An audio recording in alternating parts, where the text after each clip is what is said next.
Jam! Hello again and welcome to the Mana Pool. This is episode 492 of the Mana Pool. And I feel fine. I don't know what to follow that up with. I am Chewy, the lead dork. And with me, as always, are these other dorks. Dorks! So Brian's not here. He would ordinarily go first. I wasn't considering that. So Brian is on right now at this very second as of recording, we think he's on a plane on his way to be on a boat. We think. It's 8:30 at night. Do you know where your co-hosts are? I can't remember if it was my brother or one of my cousins who had this troll argument that they would bring up about why boats are better than planes. Anyway, that's neither here nor there. Hi, Mike. I'm the rules guy and the game lore guy, and I'm sitting on the couch. And I'm Dirk, the self-proclaimed greenest man alive and moral compass of the group, and I am sitting in front of my desk and my computer and getting to partake the awesomeness with my wonderful co-host. Is it bad that when you said getting to, the first thing that popped in my head was know you, getting to know? Oh gosh. Slightly. Yes. What is that from? Getting to know It you? was from The Sound of Music, wasn't it? Would you believe I've never seen The Sound of Music, and yet that damn musical stuff. has permeated pop culture enough to where I know a bunch of the songs and bits from it, even though I've never seen it. That's terrifying. That's like people who know quotes from the dude who have never seen The Big Lebowski. Right. Except way weirder because it's The Sound of Music. I think it's The Sound of Music. I mean, when I hear it, I hear Julie Andrews' voice, and I don't think it was Mary Poppins. And I don't think it was at Getting to Know You. Here we go. And the other stuff it could have been is a little too obscure for me. Okay. No, sorry, it's The King and I. Oh, God. The King and I. Goodness gracious. Well, was she in that? Yeah, that was Julie Andrews. Okay, good. So you had the voice right. Mm-hmm.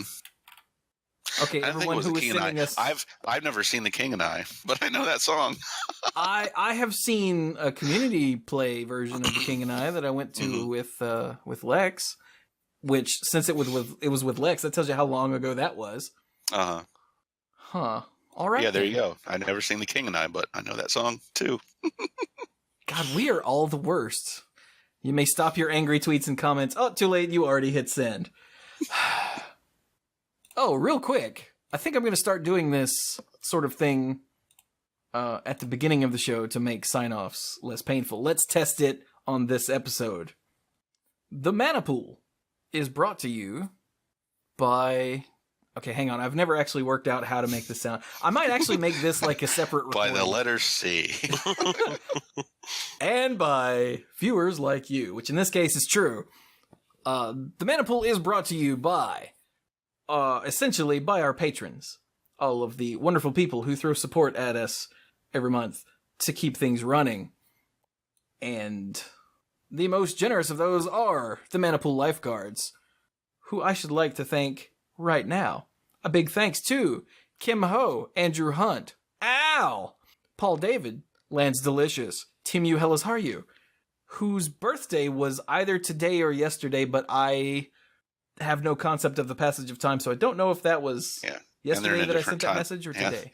And they're in a way different time zone, so that is true. But seriously, though, happy birthday. John Morris, Stuart Slaw, PJ McMullen, Bosco Brattain, Casey, Nathan Hay, AJ Heavy Eris, Cody Buckawing, Jacob Jansens, Jason Kaus, Gothic Man, Patrick, Brian DeLucci, Stark Maximum, Jimmy Scott, Dan Holm, Mike Millerburn, and the Beast Father, Aaron Goodwine. Thank you all so very much for your generosity and Dirk is slurping things.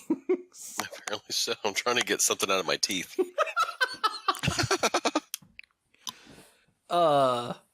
You can support the Mana Pool on patreon.com/themanapool, where you can get stuff early, get behind the scenes audio, and get your name in the end credits on all the videos and read off on all the podcasts. See, that was much shorter. Now I don't have to do that at the end and draw things out even longer. Yeah, good. One of these days, I'll actually get all that down succinctly, and we can just do the episode. Speaking of which, hey, let's just do the episode.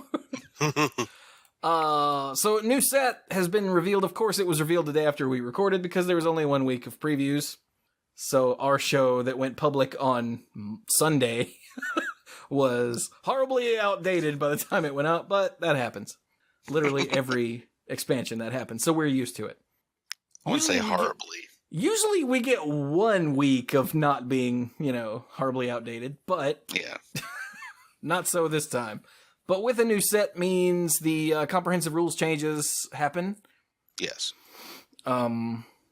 This time, mostly it involves the new... Well, it always involves the new stuff from the new set, and also involves silver-bordered cards. Yeah, to a lesser extent. Like, there are some rules involving silver-bordered cards that got put into the comp rules in a hand-wavy, oh god, please don't ask questions fashion. Yeah, sort of. In the introduction, they added comments that basically say... Alright, and we lost Mike. Because he... No. Yeah, he did that weird internet thing where he's sitting there at his computer swearing right now because he can hear us, but we can't hear him, and in a minute it'll kick back up. But yeah, the thing that's been added in the introduction is that silver-bordered cards exist, but aren't necessarily supported by the rules. So that's a thing. But you can't play them in competitive play, can you? Correct. Okay. Like, you can't play them anywhere unless... Well, one, like in any sort of sanctioned thing, unless it's specifically silver-bordered. You just can't play them. Working? Oh, there you are. Okay. Oh, that's infuriating. It was pretty funny, though. The timing was perfect. You were right. As you were saying, and he's sitting there cussing at us. You were right. I was cussing at the computer right then. But yeah, that's basically it. They mentioned that silver border cards are a thing, but the rules might not actually cover them. And then there was, I think there were two other on-set related things. Like they added a rule for assembling contraptions that basically says it is possible to assemble contraptions. And that's kind of it. And they just leave you to go find the unrules. Which is sort that really the only smart way to do it, I think. Mm-hmm. And then they went back and refined some of the rules about how you're allowed and not allowed to use anti-cards based on some things they discovered while discussing Spike Tournament Grinder among themselves. That, as written, the actual rules of the game don't stop you from using something like Death Wish or the new Go Get Something from Outside the Game card. Masterminds something. What's that called? Got me, man. Masterminds Acquisition. Oh, yeah. As written, the rules don't stop you from getting an anti-card and bringing it into a casual game. And the intent was to say, no, if you're not playing for anti, you just can't use anti-cards, period. So they clarified that a little bit. Which should be common sense, but, there are people. Yeah. And basically the other things were updates based on some little things released in Rivals of Ixalan just to make it clear that cards work the way you think they do. Yeah. Officially. Nothing terribly important worth going into, but things make sense in the rules the way that if you were looking at cards and went, well, clearly this is how it works, it probably does. Yeah. But for whatever reason, the way the written rule was at first wasn't necessarily officially correct. But now it is. And then in the Oracle changes, there are a bunch of non-functional changes that are just clarifying and deleting commas and whatever, doesn't matter. But there are more dinosaurs. They've added 4 new cards to the list of cards that are dinosaurs, including Nathosar from, that's the second Mirrodin Mirrodin Besieged. Mirrodin Besieged, there we go. Nathosar, seems like it would have been an easy one to hit the first time around with, Sar in the name. Well, Yeah. So Nathosar was a lizard, now it's a dinosaur. The Terran Ghost from Darksteel is now a dinosaur spirit because it's clearly the ghost of a pteranodon style thing, which aren't technically dinosaurs. We know, Dirk, but for the purposes of this game, they are. Regal Behemoth, that's one that I didn't see coming. It's now a dinosaur. I'm not sure why. The art looks dinosaurish. Yeah, fine, whatever. True. And then Ripscale Predator is now a dinosaur, which... Not sure. What's this from? That is... Gate Crash. Is that Gate Crash? Okay. I think so. Yeah. Is now a dinosaur as well. So, hey, look at that. For all of you dinosaur people, you get 4 new ones to play with. Like, specifically, the dinosaur commander people. Let's not fool anyone. Yeah. Sick. Also, they went back through Unglued and Unhinged and updated the text, the official Oracle text for those cards to use more modern templating conventions. Yes. For just the way they're written out. They're still very silly and very silver bordered, but now they read more like what you would consider a normal Magic card today. Yeah, now they say things like enters the battlefield instead of, Comes into play. Comes into play, that's the old term, yeah. Mm-hmm. Stuff like that. No actual changes, just making them sound modern. Right. But that was a while ago. I completely forgot they did that. Mm-hmm.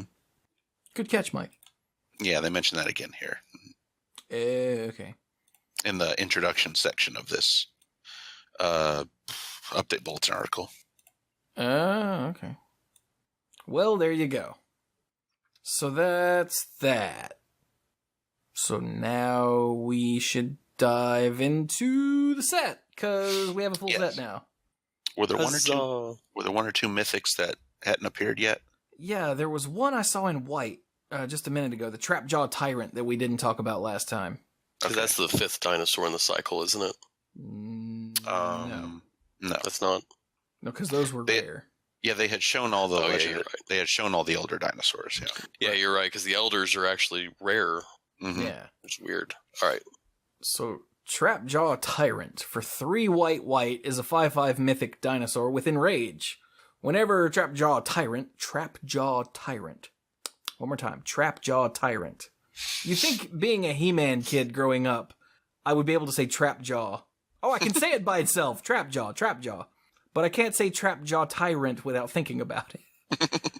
Isn't Skeletor the Trap-Jaw Tyrant? Anyway. Whenever it's dealt damage, exile target creature an opponent controls until Trap-Jaw Tyrant leaves the battlefield. Oh, when it takes damage, it O-rings things. That's cool. It's like it's a big fish and it's eating Jonah over and over and over again, or Pinocchio if you're into that. Right. Or the big bad wolf. Or you just hack it open and oh look, there's Grandma, she's fine. Depending on which version of the fairy tale you're reading. Sometimes she just got it. That's a really cool card though. Yeah, it is. When it takes damage, it gets angry and gobbles something up whole, and they just sit there all cramped until you cut it open. That got needlessly graphic. You thought they smelled bad on the outside. Oh. So you take there are no weapon equipment really. You take a captain's hook and hack it open, and oh look, there's all your creature. Yay! Huh. All right. Do we have any other mythics that we missed? There's a black one. There's a black one. I'll take your word for it. There is. It's Twilight Prophet. Okay. What's yeah, that? we definitely didn't talk about this. 2 black. It's a 2/4 vampire cleric with flying and ascend. Ooh. So if it can help you get the city's blessing if you have enough permanents, and then it does stuff. At the beginning of your upkeep, if you have the city's blessing, reveal the top card of your library and put it into your hand. Each opponent loses X life, and you gain X life, where X is that card's converted mana cost. Ooh. Yeah. That sounds neat. Now you don't have to feel bad about flipping up Force of Will. Wait, reveal the top. And you put it in your hand. My brain deleted that part. Wow. Yeah. Mm-hmm. So you draw it, and you suck life out of your opponents. Right. Dang. And we covered Azor's Gateway, right? We did. Yes. Okay. Let's check red real quick. Yeah, I've already checked all the other ones, and I didn't see anything else. Oh, okay. Good. Thanks. But there's lots of rares. There are a lot of them. One thing I do want to... Go ahead. One thing I do want to bring up in red, I'm sure people will wonder if he's the missing member of the cycle of awesome 2-drops. The Dire Fleet Daredevil. For 1 in a red is a 2/1 human pirate with first strike. It's rare. And when it enters the battlefield, exile target instant or sorcery card from an opponent's graveyard. You may cast that card this turn, and you may spend mana as though it were mana of any type, to cast that spell. If that card would be put into a graveyard this turn, exile it instead. Huh. That's pretty awesome. Yeah. So as long Snapcaster as Pirate. you've got any mana laying around, you can cast whatever the hell you want. Yeah, and because it says type, that means you can use it to cast. You can use whatever mana to cast instants and sorceries with like colorless requirements in their cost, even if you don't have any pure colorless mana available. Wait. Oh, right. Because right. Okay. Yeah, because it says any type instead of just any color. It's not colorless anymore. It's generic. So when you say colorless, you mean actual colorless mana symbols, right? Yes. My brain was going, no kidding, Mike. Okay, right. Sorry. Like, thanks, John Madden. Usually the team that wins is the team that scored the most points. Oh, shut up. Okay. I didn't mean to doubt you. I'm sorry. Right. But yeah, that is pretty good. Would you call it a Snapcaster Pirate? Yeah. I like it. I'm sure someone else has come up with a much snappier name. I don't know if that's going to be good enough to fall into that, I mean, to be able to sit at the 2-drop table, but it's getting there. Mm-hmm. Huh. Well, I'm just seeing a red deck stealing brainstorms and whatnot, and my brain is losing its mind. Yeah, that would be really cool. That's actually the first thing I thought of. You know, just grab a brainstorm out of someone's graveyard. Like, thanks. Yeah, appreciate you. And yes, listeners, I did just say my brain is losing its mind, all right? I heard it too. Shut up. I'm not proud of it. All right, let's see here. I have not had a chance to look at any of these, although I do notice that the vampire in the art for Cleansing Ray in white is totally Guy Fawkes. Mm-hmm. Yes. So so that's what happened to Guy Fawkes then. Okay, good to know. He got turned into a vampire and then got pierced by a ray of light. Yep. A cleansing ray of light. Yep. So next time you watch V for Vendetta, just remember that's what happened. I really like Bishop of Binding. Yeah. Speaking of rares we missed. So Bishop of Binding for 3 and a white is a 1/1 vampire cleric. It's rare. When it enters the battlefield, exile target creature an opponent controls until Bishop of Binding leaves the battlefield. So it's one of those, it's an O-ring effect again. Or whatever the new O-ring, what's the new O-ring called that has this wording? Banishing Light. Sure. Is okay. that right? I don't know. Gatherer. So, but that's not all, because that's just a 1/1 for 4 that does that. That's terrible. But whenever Bishop of Binding attacks, target vampire gets +X/+X until end of turn, where X is the power of the exiled card. So if you eat a 3/3 with Bishop of Binding, every time he attacks, he can give a vampire +3/+3. Spoilers, the Bishop of Binding itself is a vampire. Hey! Yeah. Yeah. Because he Definitely has says to target attack. vampire, not other vampires. Exactly. And he's a 1/1, so he might be the best bet for who to target with that, because he's a stupid 1/1 that they will want to kill. You know, one of the updates to the comprehensive rules was to say that the printed power and toughness on a vehicle card actually counts for something like this. Even though normally on the battlefield it wouldn't have the power toughness characteristic if it wasn't a creature. that printed value counts, even though it's a non-creature card in exile. Seems good. Yeah. Okay, what else? Also in white. See if this sounds familiar. Legion Conquistador. For 2 and a white, it's a common 2/2 vampire soldier. When Legion Conquistador enters the battlefield, you may search your library for any number of cards named Legion Conquistador, reveal them, put them into your hand, then shuffle your library. Wait a minute. Yes. No, It's wait a minute. Yeah. Where's that a reprint from? Ixalan. Okay, that's why, what? So that when you're drafting, you can still get them if you're drafting Rivals Ixalan. Oh my god, that's insane. You can still do it, yeah. Huh. Because otherwise, if you were drafting Rivals Ixalan, then the one that shows up in the Ixalan pack would be deeply pointless. Like, deeply pointless. Yeah. I wasn't even thinking about drafting. That's neat. Mm-hmm. Someone mentioned that there were commons from Ixalan in Rivals, and I'm like, well, that can't be right. There are some. There's Legion Conquistador. There's Raptor Companion is also in white. I think there was just one in blue. It's Sailor of Means. There's at least one in each color that I noticed. Why would they do that? Like, for the Conquistador, it makes sense. Mm-hmm. I guess just to avoid having yet another... Yeah, for the Raptor, I guess they just wanted another 3/1 for 2 and said, "Yeah, sure, let's just use this guy again." Huh. You know, because it's just a common, so it doesn't matter. Doesn't matter if it gets printed a lot. It's already being printed a lot. It's a common.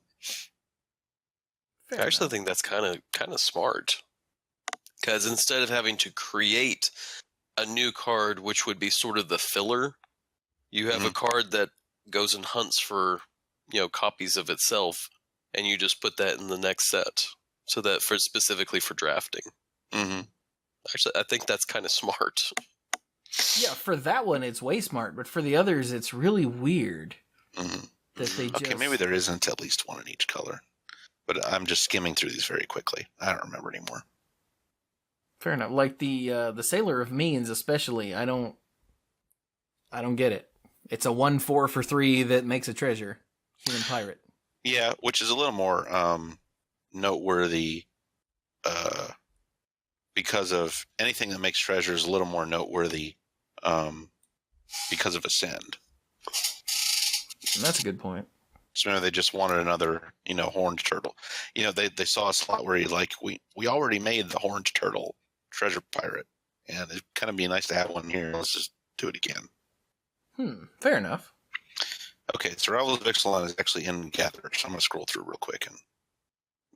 Colossal Dreadmaw in green. That's a reprint. 6/6 for 6 with Tramp. That is, I recognize that art. Okay, yeah. Mm-hmm. No, Bum was not in Ixalan. It's just in Rivals. Oh, I'm sorry. Legion Conquistador, we mentioned him. Yeah. What about Hunt the Weak? No, that's just a reprint. Yeah, Hunt the Weak is just a reprint. That's not a reprint from the previous one. Yeah, Stomp was an uncommon in the previous one. Right. Not just Stomp, whatever it was. Savage Stomp. Yeah, the one that makes you swear. Yeah. Yeah. Raptor Companion. I need to just start putting Savage Stomp in decks. It's just that good. Sailor of Means, even without dinosaurs. It is pretty good. No, not that one. Just kidding. Well, I mean, it was, but it's not a unique card. It was Stone Quarry. It was in the Wildly deck. Oh, okay. Okay, no, so just those. Okay, so it's not in every color. Gotcha. So Legion Conquistador, Raptor Companion, Sailor of Means, and Colossal Dreadmaw. Okay. Interesting. Yeah, okay. I understand Sailor of Means now because, like Mike said, Ascend makes treasure much more important, and why if they already made, like you said, the Horned Turtle Treasure Pirate. Yeah. Which might be the name of this episode, I'm not sure yet. Like for Colossal Dreadmaw, they decided they still wanted a green 6/6 trample for 6 dinosaur in the set. Hang on, I'm writing Horn Turtle Treasure Pirate so I don't forget. Okay.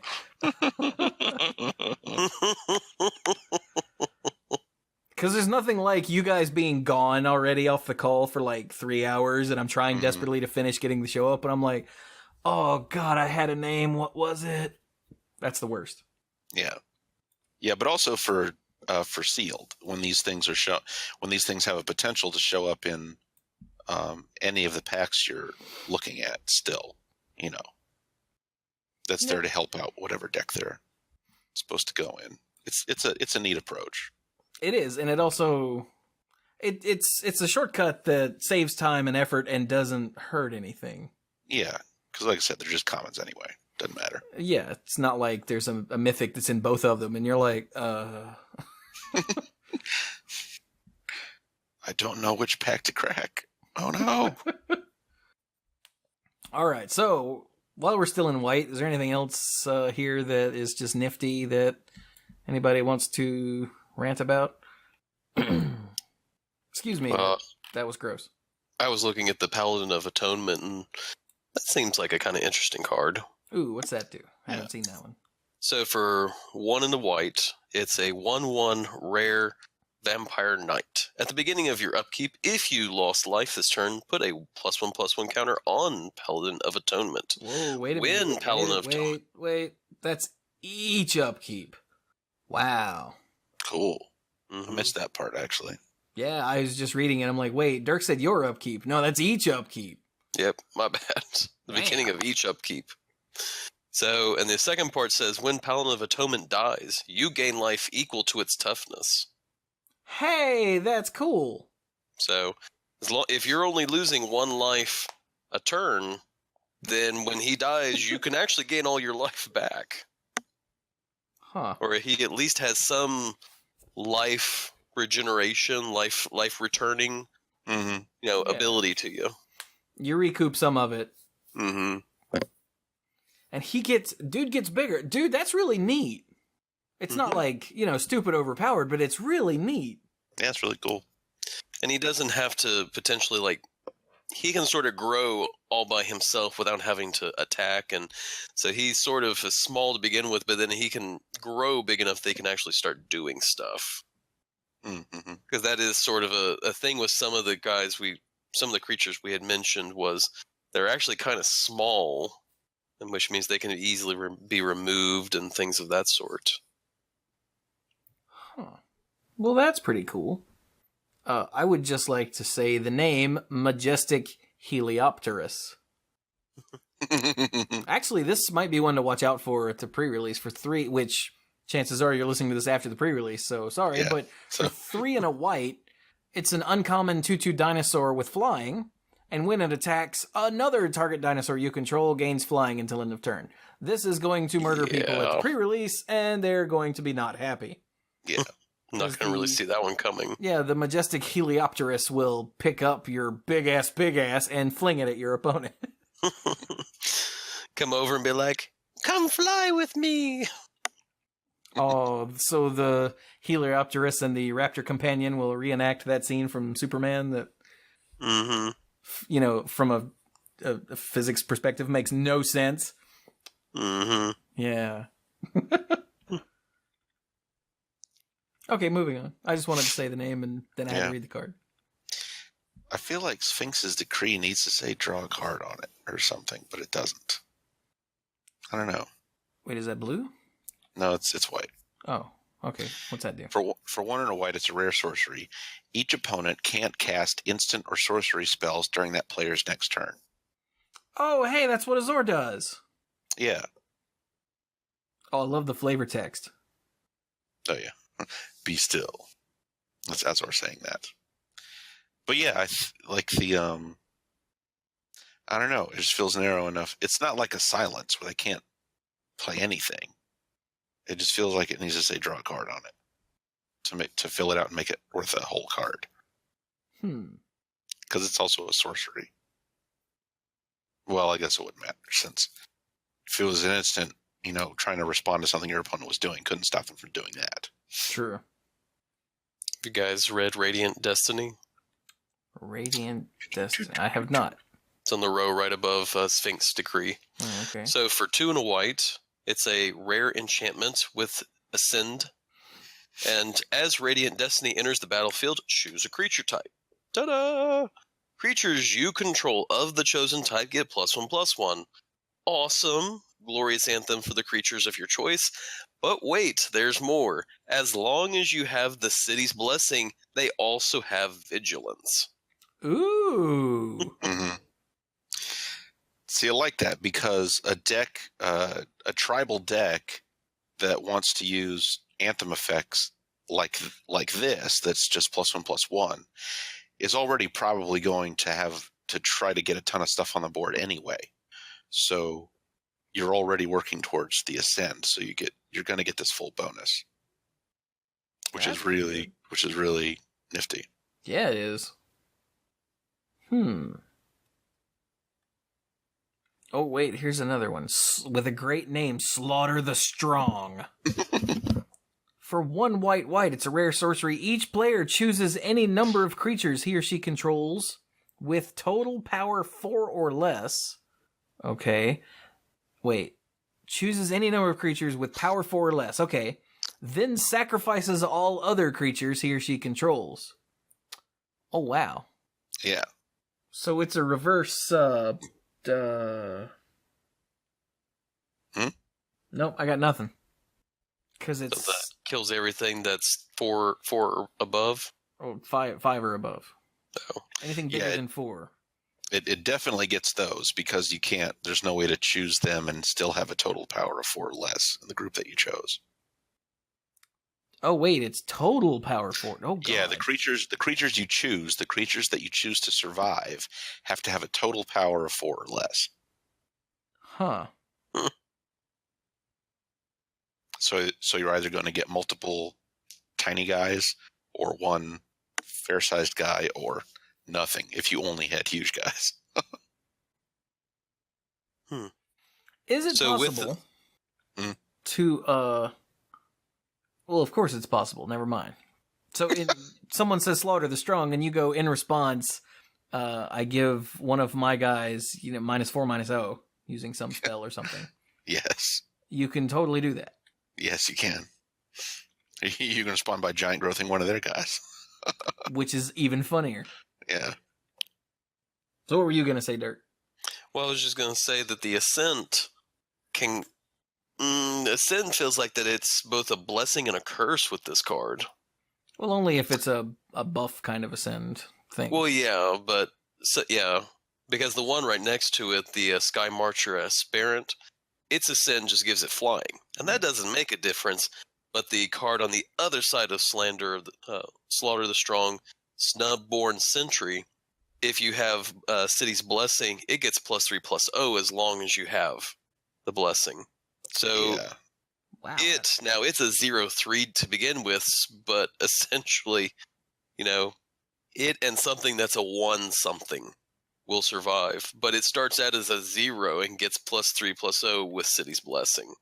So City's Blessing feels like it could be potentially a blessing or it could be a curse. With Slaughter the Strong as a reference, with it being looked at. And if you're actively trying to, build a bunch of stuff on the board to get the City's Blessing, then you run the risk of walking face first into a board wipe. And I think Slaughter the Strong is a really interesting kind of board wipe for this. And since Brian's not here, I'll point out that it creates an interesting tension with buff spells. Mm-hmm. Well, and the reason why I mentioned the Ascend is because White, as we're going through White, I feel like White's got a lot of Ascend. Quite a number. And that's the reason why I mentioned it and all. Because just in our little part, there were 4 of them. That makes things like Bishop of Binding even better, though, because he's a stupid 1/1 unless he's attacking. And if he's attacking, you can't cast Slaughter the Strong. Yeah. And if he already attacked, you probably should have cast Slaughter the Strong first. So that's your bad. Huh. Nice. I guess there's only one more rare that we haven't talked about. Mm-hmm. Oh, yeah? In white, the Temple Altasar. What was that sound? That was I mean, this card is really cool, but the effect on it, reading the effect makes me mad, even though I know it's cool. Oh. Okay, well, read it then, because I want to hear you get mad. Okay, so Temple Altasaur for 4 and a white. It's a 3/4 dinosaur. It's rare. If a source would deal damage to another dinosaur you control, prevent all but one of that damage. Ooh. Whoa. Yeah. It's awesome, but I know that someone else is going to have it against me, and I'm going to be mad. Mm-hmm. Well, but Mike, this means you have to kill it first. I don't know what your problem is. I'm sure they'll make it very easy for me to do that. Just throw all of your removal at the 3, 4 for 5 instead of at the big ass that's trying to eat your face. I don't know why you're complaining. I guess I'm just ungrateful. Yeah, I very much agree with Mike in this, because I feel like that the kind of player I am, the opponent is just going to go, I'm going to block with these 2 dinosaurs, and he's going to leave the Temple Altasaur just sort of sitting in the back and just be like, do, do, do, do, do. Oh, you've got a 1, so yeah, I'll block that. And then just let the other dinosaur soak up like 15 damage. Like a big old creature, and it's just like going to soak it right up. Oh, it's just a flesh wound. I so see that happening. I agree with you, Mike. By the way, don't ever block with a Temple Altasaur, even if it's a 1/1. Just take the damage. Yeah. Because they will pump their 1/1, and you will lose your Altasaur, and you will lose all of your damage prevention. Don't do that. Yeah. So let's go to blue then. All right. Where the first thing that I read already made me go, damn! The Crafty Cut Purse. Yeah. For 3 and a blue, it's a 2/2 human pirate with flash. It's rare. When Crafty Cut Purse enters the battlefield, each token that would be created under an opponent's control this turn is created under your control instead. Oh, wow. So in response to some manner of token creation thing, you can just go, nope, those are mine. Yeah. Chewy, what was that deck you built that had like the, was it the Brood Mother Dragon? The one that made tokens and kept giving tokens to your opponent. Was that me? I want to say it was you. It was either you or Brian, I guess. Oh, when I think it was the Broodmaid Dragon was one of the cards in it. no, was that the one, Chewy, that you made that had a bunch of haunted stuff and things that made your opponent lose life for the creatures they controlled, or whenever a creature entered the battlefield under their control? Okay, Like I remember trying to build like that with Poisonous Ogre or whatever. Yeah. Oh. That'd be really I was funny just to play thinking- Crafty Cut Purse and then the Hunted Phantasm in the same turn. I get a 2/2 and a 4/6. Is he 4/6? Oh my Yeah. god! And 6 1/1s. Your turn. Yeah, he just, any of those cards, those old cards that say, yeah, you can get this big thing, but you have to give your opponent a bunch of little stuff too. Yeah, I mean, this card just turns that completely around. Was it Varchild's War Riders that has a cumulative upkeep Yup. of give an opponent a survivor token? Yup.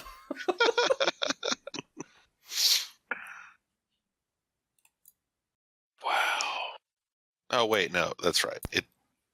You got to do it on the same turn. Who? So somewhere there will be a story of someone who, in response to their opponent's Polyraptor, dropped a Crafty Cut Purse and ended up with like 3 Polyraptors of their own. That's fun. And I want someone to send me that story. So yeah, that card is really neat. That's going to be hell in like Commander for that one guy in your Commander group who has the token deck. Oh yeah, that's great. Oh, that's gonna suck. Oh no, my gosh. What? The snake deck. I would lose all my snakes. Well, for one turn. Just for one turn. Yeah, you just lose one turn of production. It'll be fine. This turn, okay. Yeah. Yeah, I made that same mistake. That they'll have one more snake than me. Until next turn. until next turn, but you know. Oh my god. Hey Mike, how do you feel about sorcery speed counterspells?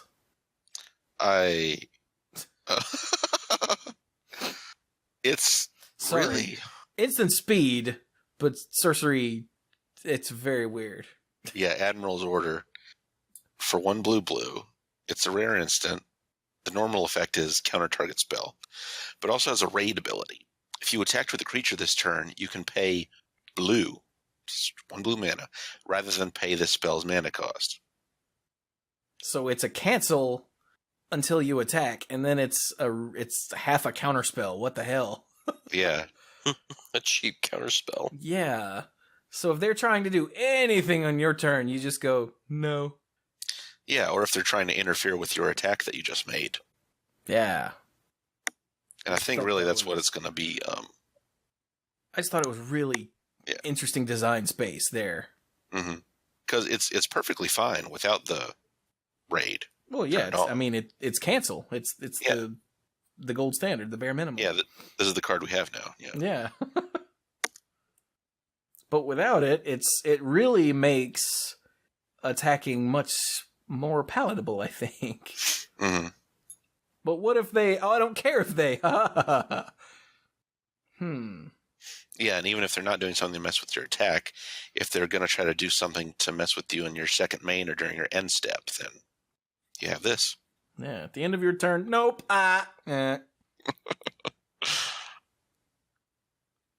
So what else we got in blue?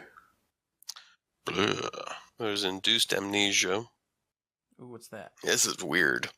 All right, Induced Amnesia for 2 and a blue. It's a rare enchantment. When Induced Amnesia enters the battlefield, target player exiles all cards from his or her hand face down, then draws that many cards. When Induced Amnesia is put into a graveyard from the battlefield, return the exile cards to its owner's hands. Essentially, it just takes you lose your hand. And replaces it with something else. Huh. And then later, when that wears off, you remember everything again. Yes. That's really cool. Mm-hmm. It's completely bizarre, but... Yeah. I don't know how effective it really is in trying to mess with what your opponent has going on, unless you've looked at their hand and you know there's something you don't want. But for yourself, it's an interesting way to take like a mid-game mulligan.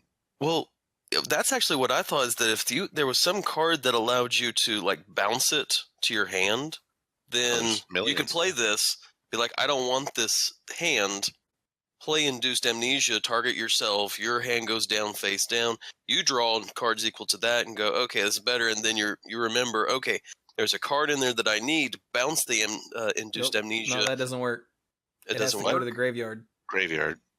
For the okay. Oh yeah. It's not leaves the battlefield. It goes to the graveyard. Okay. Right. It's so you can't just stay in blue and do this all yourself. Yeah. Okay. Yeah. But like, if you have, let's say, 3 other cards in hand for 3 mana, it sort of says draw 3 cards now and maybe draw 3 cards later. Mm-hmm. If someone is, I guess, dumb enough to destroy it.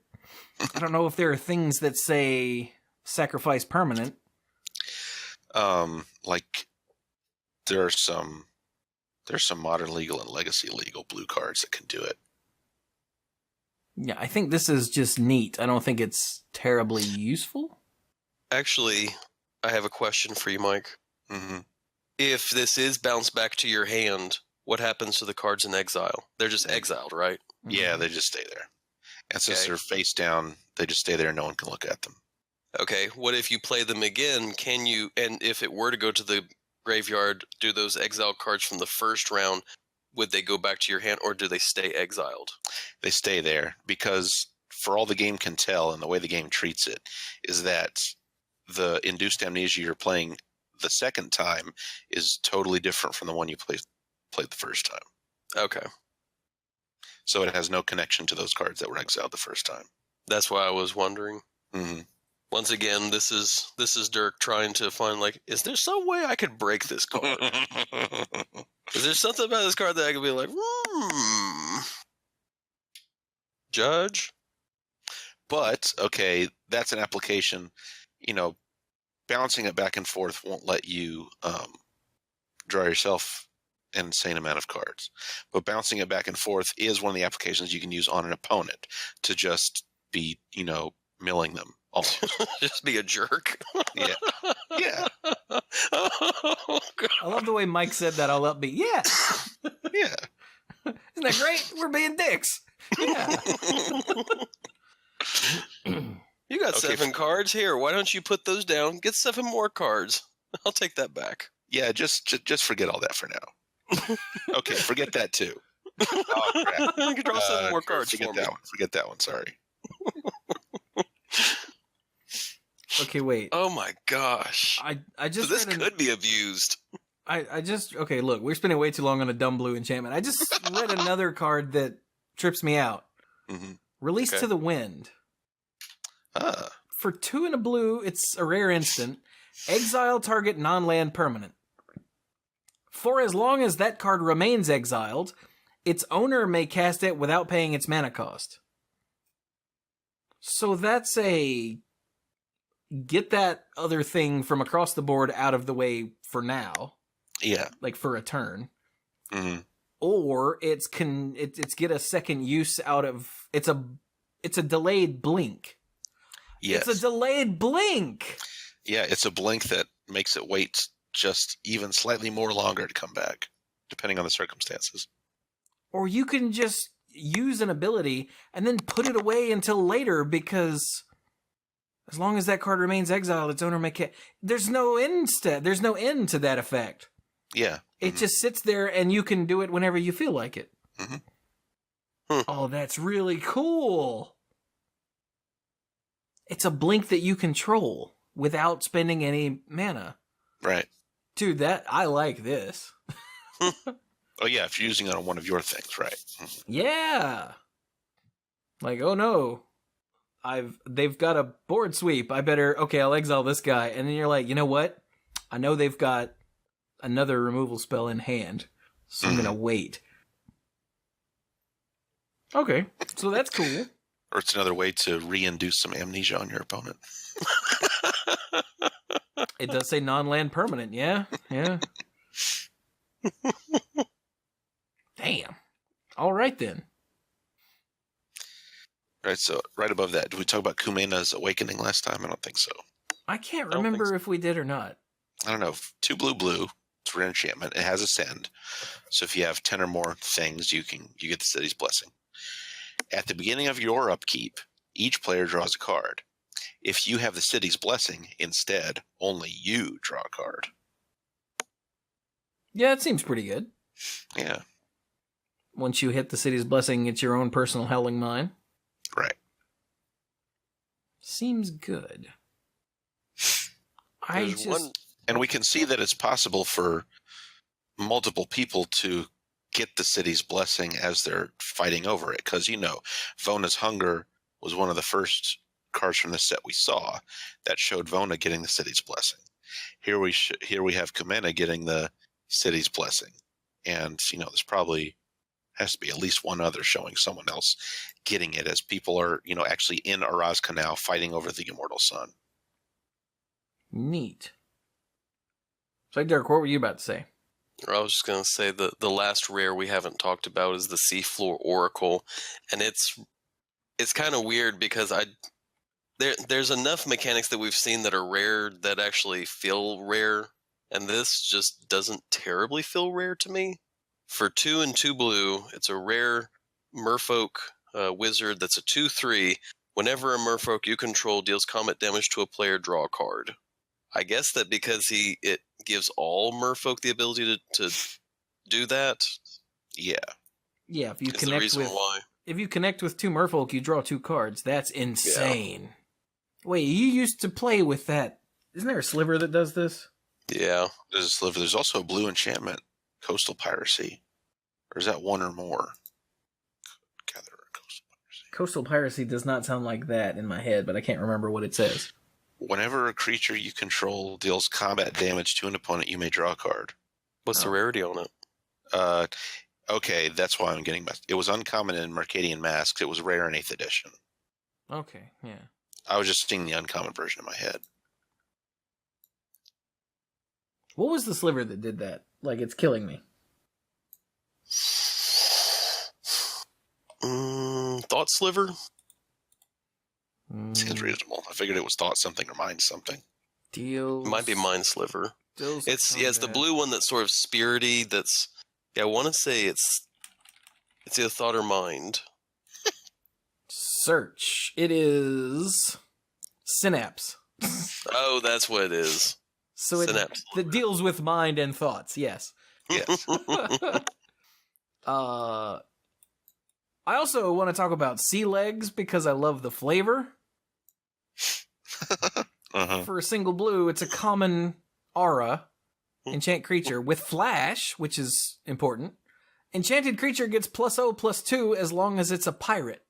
Otherwise, it gets -2, -0. So if you've got your sea legs, then you are sturdy, and it's harder to knock you over. Otherwise, you are motion sick and vomiting off the edge, which the art clearly shows both sides of that. And the flavor text is brilliant. When the waves pick up, either you find your feet or you lose your lunch. Ladies and gentlemen, a vomit joke on a magic card. Stay classy. Seriously, though, I really like just everything about that card. Yeah. Yeah, that's very flavorful. Looking at the rest of blue, nothing is terribly interesting, and we've been going for a long time. Let's keep going. Riverwise Augur is nifty. What's that? He's just a 2/2 for 4. He's an uncommon Merfolk Wizard. When he enters the battlefield, you brainstorm. Holy crap. Yeah, so you can do fun stuff with that. Draw 3 cards and then take 2 from your hand and put them on top of your library in any order. Yeah, that's a brainstorm, all right. Neat. Okay, so now let's go to black. Yes. Wow, Champion of Dusk is it's a thing we've seen on zombies before. Yeah, it's like the Graveborn Muse. You're not sure how many friends you actually want to have standing next to him. Yeah. 3 black for a 4/4 Vampire Knight. Rare. When it enters the battlefield, you draw X cards and you lose X life, where X is the number of vampires you control. Seems good. Yeah. Did we talk about Dead Man's Chest? We did. I don't think so. We would have remembered this. So for 1 and a black, it's an enchantment, and it's an aura. And it says, enchant creature and opponent controls. When enchanted creature dies, exile cards equal to its power from the top of its owner's library. You may cast non-land cards from among them for as long as they remain exiled, and you may spend mana as though it were mana of any type to cast those spells. Damn. Yeah. Yo ho ho and a bottle of rum. Wow, that's really cool. It is. So let's be generous. Let's say, not even super generous. Let's say that you slap this on something with 4 power and then kill it. You're getting your pick of the top 4 cards of their library, and they don't ever get them. Right. And if we're being more generous, we'll say that 3 of those are non-land. Let's say 2 dudes and some kind of spell. That seems really good. Yeah, it's really cool. It's not like OP or, busted or anything, but it's really cool. Mm-hmm. There's so many cards in the set that are just really cool. So the Dinosaur Hunter right next to it is definitely very anti-dinosaur. So for 1 and a black, it's a 2/2 common human pirate. Whenever Dinosaur Hunter deals damage to a dinosaur, destroy that creature. He's got Death Touch for dinosaurs only. He's got Death Touch for dinosaurs only.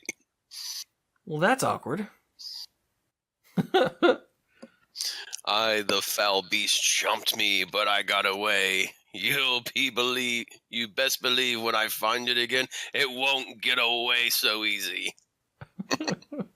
Yar. I really like Golden Demise. Yes. All creatures get -2/-2 until end of turn. For 1 black, sorcery speed, uncommon. Yeah. But it has Ascend. And if you have the city's blessing, instead, only creatures your opponents control get -2/-2 until end of turn. Ooh, ouch. Right? So, hey, Mike. Yes. So if you have 10 permanents and you cast Golden Demise, when do you get the blessing? Okay, so for permanents with Ascend, they're just always checking. Right. And the moment you have 10, you just get the blessing. For spells, instants, and sorceries that have Ascend, they check while they're resolving. So if you have 10 things and you cast Golden Demise and someone responds with kill that, then you're not going to get the city's blessing when it resolves. But if you have 10 and you cast it, that means you have the city's blessing when it resolves, so you get the better effect. Yeah, if no one responds by changing the number of permanents that are on your board, right? Yeah. So the real question is, ignoring responses and all that, if you cast this and you don't have the city's blessing, but you will when it resolves, you'll get the having city's blessing effect out of it, right? Oh, yes. Okay, so it's not like you cast it and you get all creatures get -2/-2, but then you get the city's blessing, so your next one's better, because that would be stupid and feel bad. Yeah, that'd be weird. Excellent. Also, all the effects on a resolving spell, you do them in the order that they're listed. So that's why you check Ascend first here, because it's written first. Oh, that's why Ascend is at the top of all of these. If it was written in the other order, then it would happen the stupid way that you just described. And that would be terrible.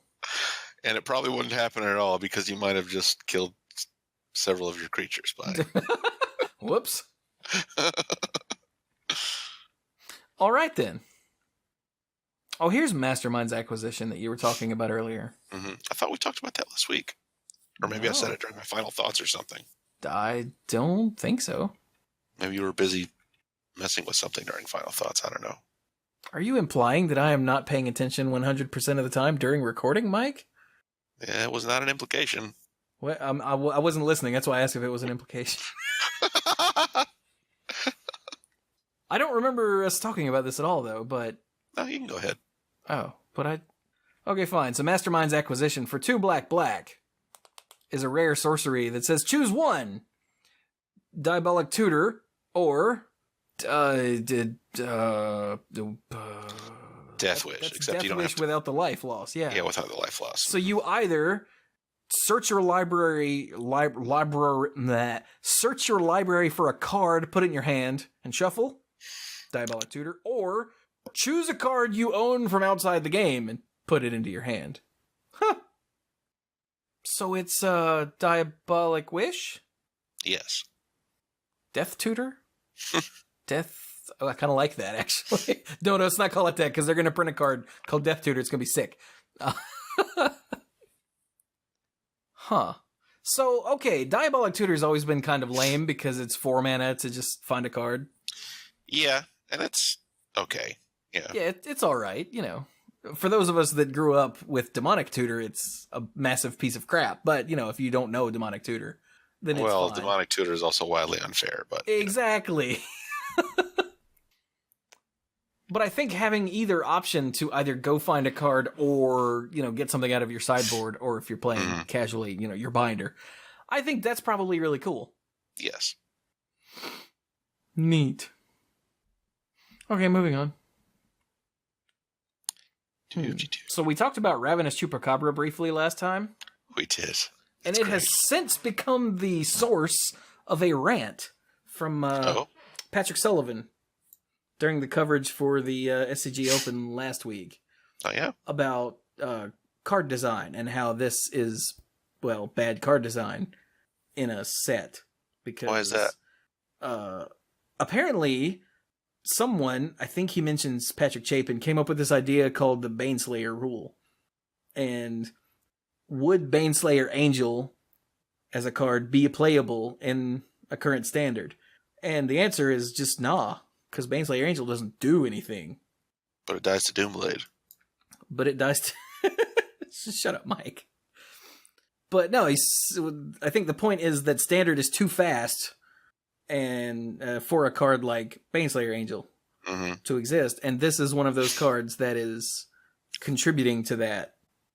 And I listened to it, to his rant briefly while I don't remember what I was doing. I was doing something else. So I wasn't paying 100% attention, but he made some good points about, the faster your format is, the better your removal has to be, to the point where your removal pushes out, fun and interesting and, bigger things. Unless they do something the turn they hit play. And Ravenous Chupacabra, Cedric and Patrick predicted you're going to see all over Limited because it's busted in Limited. And it's probably going to see a lot of play in Standard because of things like the Scarab God. Uh-huh. Well, yeah, I mean, you install the Scarab God for like one turn that way. But yes. But it's topical, so hey, we covered it last week. We're ahead of the curve on this.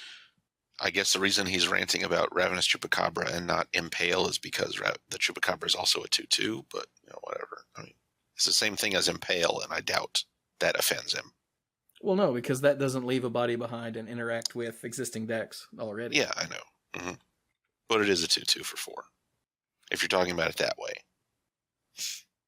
But it's I know I'm for 4. Yeah, you're... I know I'm mixing up stuff in a way that isn't actually logical. I do realize that. Say, shut up, Mike. I don't necessarily agree with him, but it's been a hot topic lately, so I will try to find a link to that and... I get what he's saying. And drop it in here, so anyone that's interested can check that out. Yeah, I mean, he's not unreasonable, but I don't think this is a bad card design. Well, it's bad standard design, I think, is more, not card design. Like, when you're designing cards for a particular format, cards like this, and the implications that led you to create a card like this are the bigger problem. Because let's face it, of the 3 tournament legal constructed formats right now, Standard is by far the most boring right now. It's not, horrible and busted like it was last year when we had lots of bannings, but it's pretty boring. Shut up, phone. Why are you making noise? Yeah. I'm a professional. I stopped paying attention to any tournament coverage after seeing too many lists where, 6 or more of the 8 decks had energy somewhere in the name, and I'm like, I really don't care anymore. Exactly. So then, anyway, moving on. I mentioned Tomb Robber at the end of the show last week. Yes. I think we're good in black. There was a pirate earlier, but it's not interesting. Yeah. It can give something Death Touch and it has flash. It's a combat trick. It's cool. Yay. Okay. So red? Wait, is there anything else in black? I didn't see anything in particular. Yeah, not really. Hey, Recover got reprinted. I like that one. Yeah, Recover's cool. I mean, it's not great, but it's fun. Yeah. And it says draw a card, so Mike loves it. Yeah, it's no Urborg Uprising, but it's up there. Oh, God. Thank goodness. Okay, so red then. All right, so with red, one thing whenever I was building my direct damage deck, I always chose cards where, like in red, it was very easy to find cards where, like Shock. For 1, you deal 2 damage. Bombard feels like that, where for 2 in a red, Bombard deals 4 damage to target creature, where you get how much you paid in the mana cost plus 1. And that seems kind of simple and easy and easily accessible. So I look at Bombard, I'm like, I like, it's very simple, it's very straightforward. I'm trying to think of something that's cost you like Doomblade, but like it's a little bit better than that. Yeah, I guess we've seen all kinds of deal 3 damage to a creature for 2. Yeah. This is 4 damage to a creature for 3 at instant speed. Yeah. So it just sort of, scales up 1 more. But yeah. Plus, we now have a card in Magic called Bombard, which, I'm all for. But that does say a little bit of something in terms of the creature creep, like the power or toughness creep. that you have to print a card like this that deals 4 damage to something. Well, I mean, Because again, in a set where you've got 4 factions and one of them is dinosaurs, yeah, you're going to have bigger dudes. And probably more of them than you would in a normal set, because dinosaurs.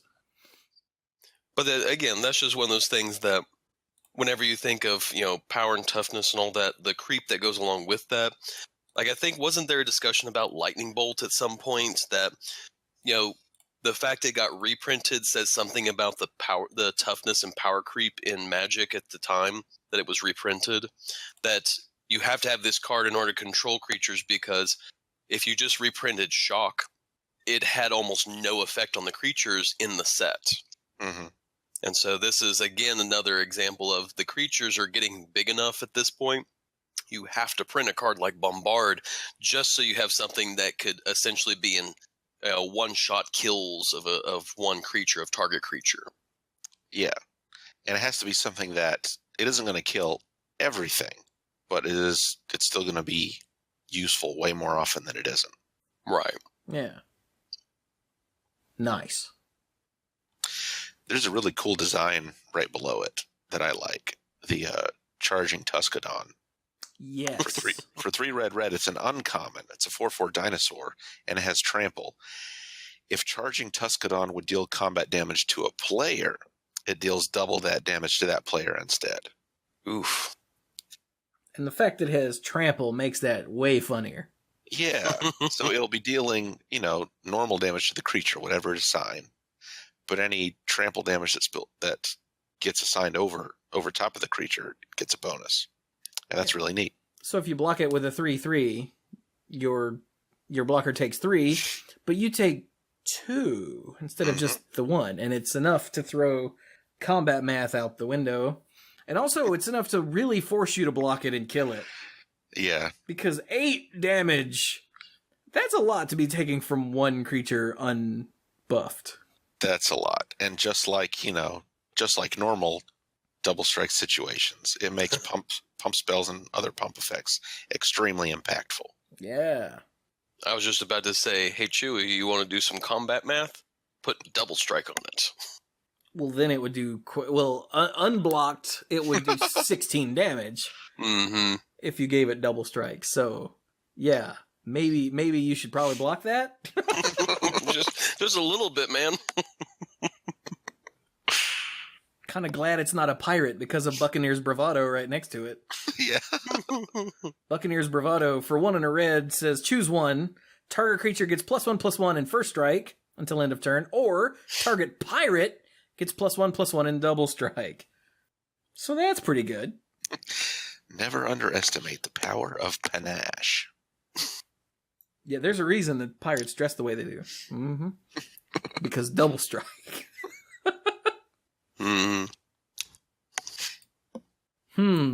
So, oh, we're dumb. Oh, wait a minute. Didn't we get a comment about Form of the Dinosaur like earlier today? Oh, I don't know. Hang on. I'll go look. Here it is. Just saw an This is from Greg.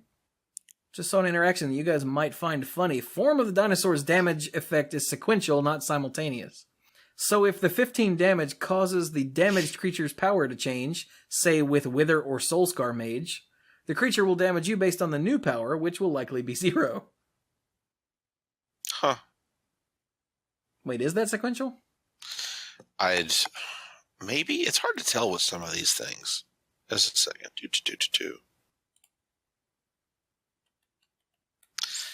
Doesn't have any notes on that. Because sometimes...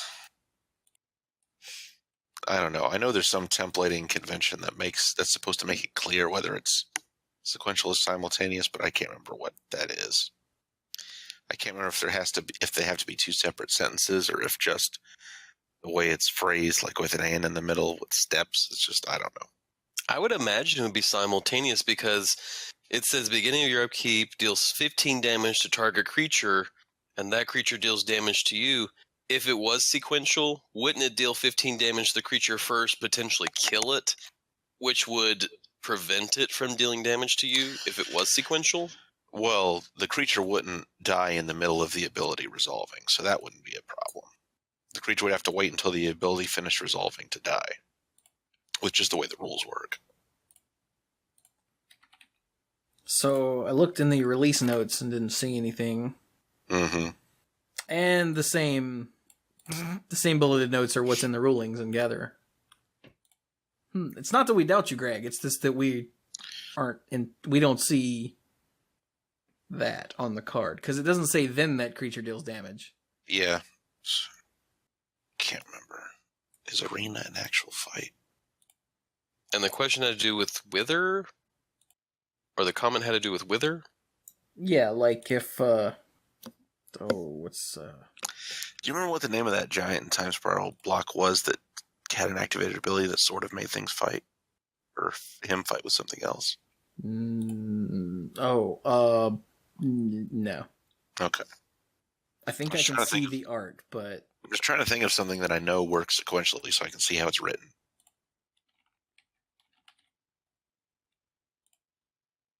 Havenwood something? No.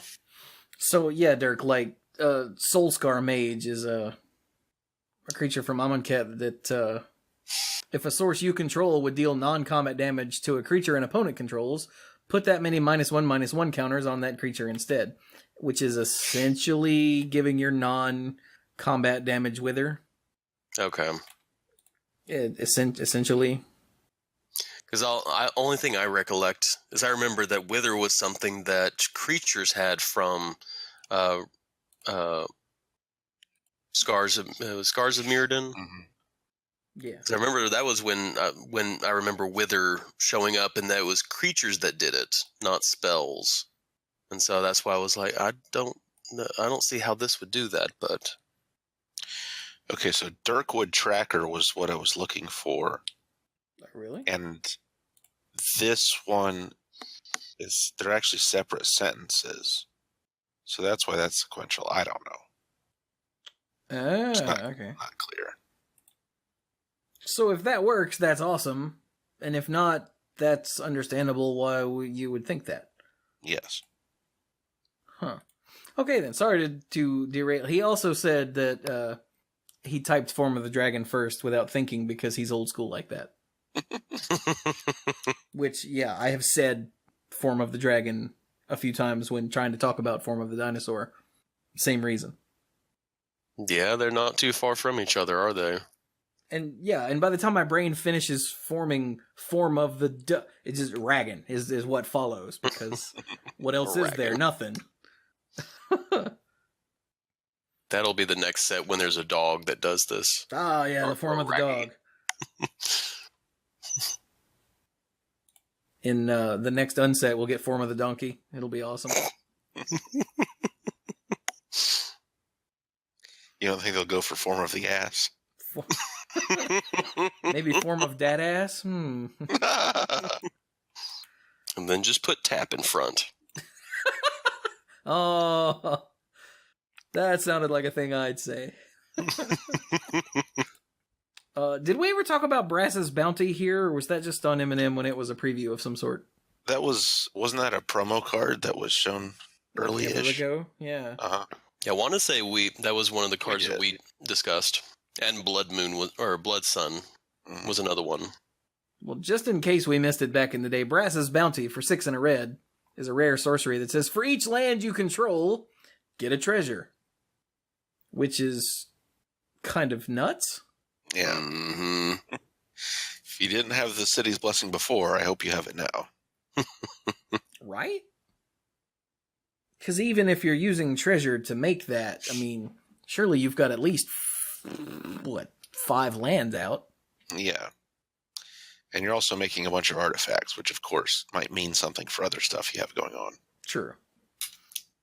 But something tells me that Brass's Bounty is more of a commander insane card than anything else. Yeah. Seems pretty insane there, though. Alright, what else? So, Needletooth Raptor makes me laugh. For 3 and a red, it's a 2/2 uncommon dinosaur with Enrage. When Needletooth Raptor is dealt damage, it deals 5 damage to target creature an opponent controls. Good So lord. it was like, oh, he's so cute. And then you like do something to harass him, and then he jumps up and bites your face off. Damn. Wow. He's essentially a 2/2 with targeted death touch, right? Like, that's the thing you throw out there and then dare your opponent to attack. Come on, punch me. Stop trying to hit me and hit me. Wow, I hadn't read that. That's really nice. It's like, it hatches with its ferocity fully grown. Good lord. I just read the Silverclad Ferocidons. Yeah, they're kind of silly.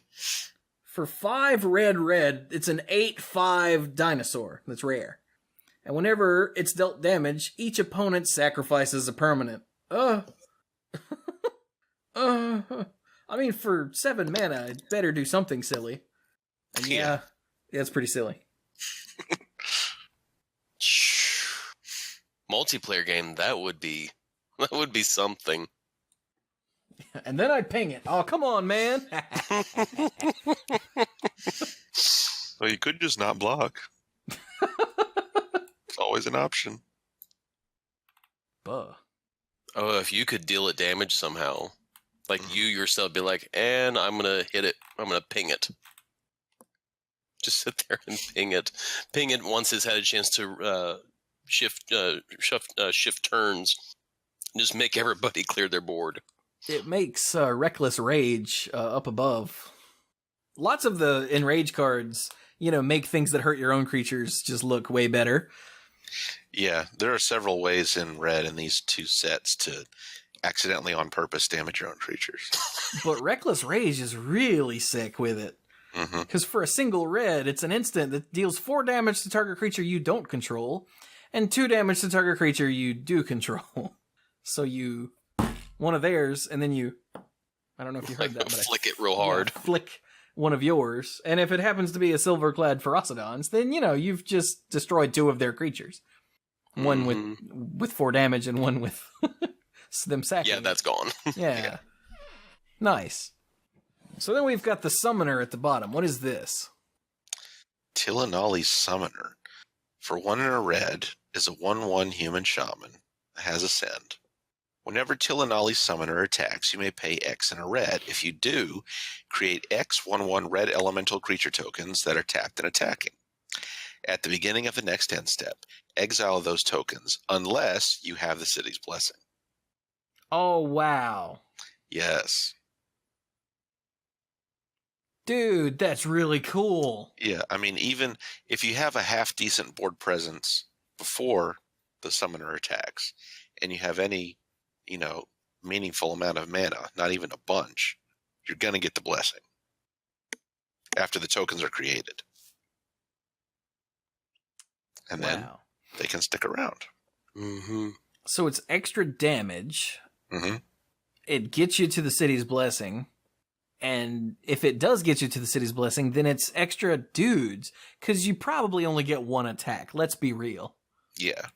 Because if they're going to block and kill anything, it's going to be the Summoner. But if it turns on your blessing and gets you, 3 or 4 extra dudes on the board, you don't care if they block and kill it. Right. Yeah, that's pretty awesome. Okay, so moving on, because we're not in green yet. Hey, we're in green. Nice. So the first rare that we haven't gone over is Deeproot Elite. For 1 and a green, it's a 1/1 Merfolk warrior that's rare. Whenever another Merfolk enters the battlefield under your control, put a +1/+1 counter on target Merfolk you control. Ooh. Cool. And says Merfolk, so it doesn't say non-token. Yeah? Oh, that's true. Yeah, because these the Merfolk tokens made in this set have hexproof, right? Yeah. Right, wait, Very right? cool. That's right, isn't it? Seems good. I also really like the templating of Enter the Unknown. Oh. Yeah. Target creature you control explores. Because explore is only on creatures, right? Yes, it's something that creatures do. So you have to have a creature out to be able to explore. Yes. And it also says you may play an additional land this turn for a single green at sorcery speed. Yeah. See? So that's Explore. really cool. If you hit a land, then you can play it. Mhm. And if you don't, well, your dude gets bigger. So, hey! So yeah, that's really cool. I think we talked about Jade Light Ranger already, but I want to, if people aren't already aware, go over an Easter egg in this was in the release notes too, but also in the rulings notes for Jade Light Ranger. So this is the merfolk that explores twice when it enters the battlefield. And so this first ruling, if you reveal a non-land card the first time Jade Light Ranger explores and leave it on top of your library, you'll reveal the same card the second time it explores. If you don't pretend to be surprised, you'll hurt Jade Light Ranger's feelings.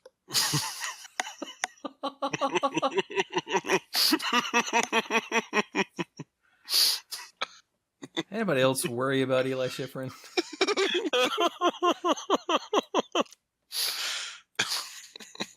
Wow. I like that they do that every once in a while. That is pretty good. I like that they don't do it constantly, just every once in a while. I'm also seeing cards with the name Jade in their name, and I'm having like Hearthstone twitches. Oh, yeah. I'm like, no, don't make the Jades in this. Oh, no, it's different. Okay, we're good. Path of Discovery for 3 and a green. It's a rare enchantment. Whenever a creature enters the battlefield under your control, it explores. Oh. That's great. Wow. I like that a lot. So if you have this out and then Jade comes out, she can explore one more time. I wonder if you have to pretend to be surprised the third time. Yeah, pretend to be explored twice. Pretend to be surprised. All right, what else we have? So we've got the Tender Shoot Dryad. Did we talk about that? We have not talked about that one. No. Okay. For 4 and a green, it's a 2/2 Dryad with Ascend. So that's a thing. At the beginning of each upkeep, Ooh, each upkeep. create a 1/1 green sapperling creature token. Oh, Force of Nature, anyone? Except way smaller. Verdant Force. Verdant Force, not Force of Nature. Force of Nature, a swamp thing that punches you if you don't feed him. Right. So, okay, wait. It's a 2/2 for 5 that you say go and you get a sap just immediately. Yes. Okay. So that's cool. It has Ascend. So that's cool. And then it says, then it gets stupid. Sapperlings you control get +2/+2 as long as you have the city's blessing.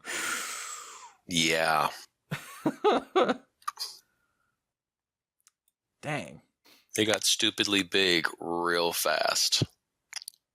And up above it, like way above it, you've got the Overgrown Armasaur, which is a 4/4 for 3 green, but has the Enrage ability, create a sap token.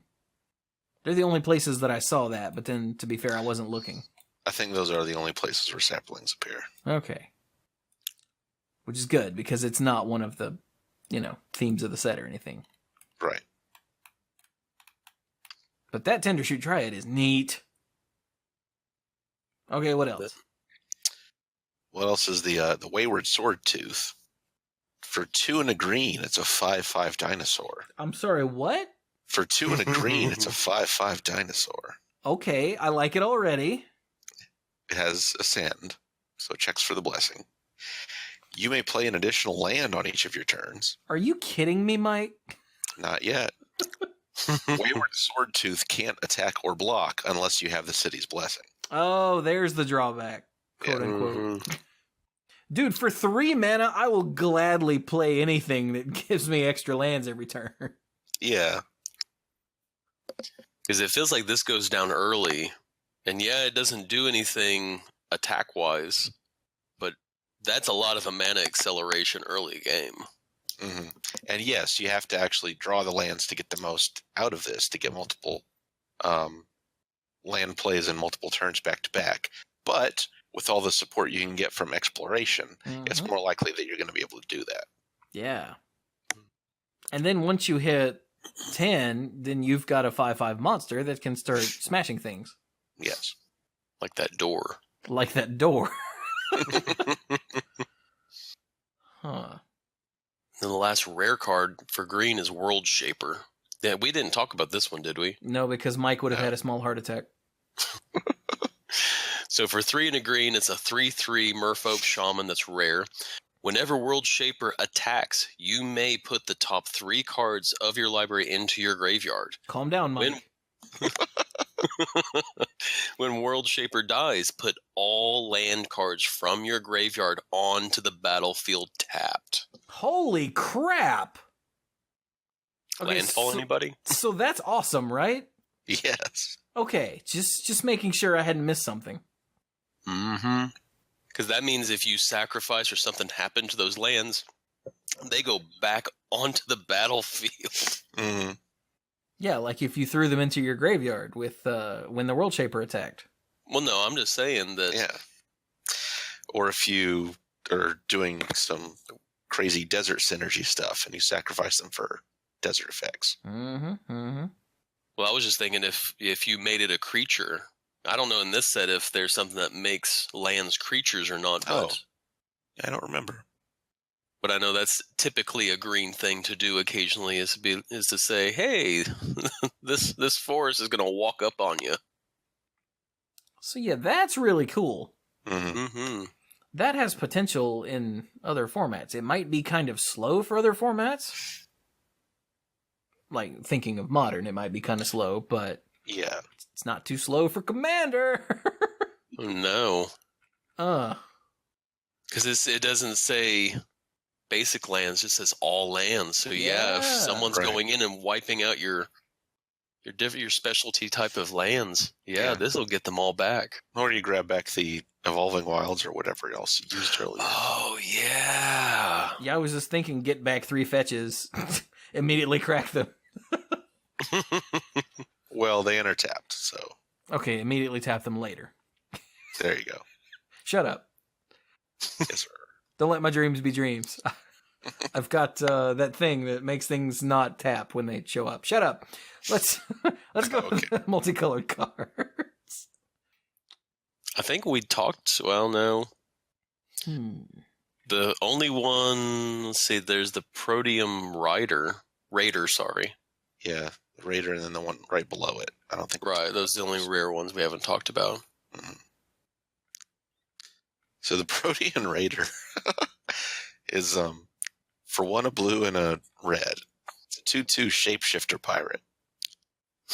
And it has a raid ability.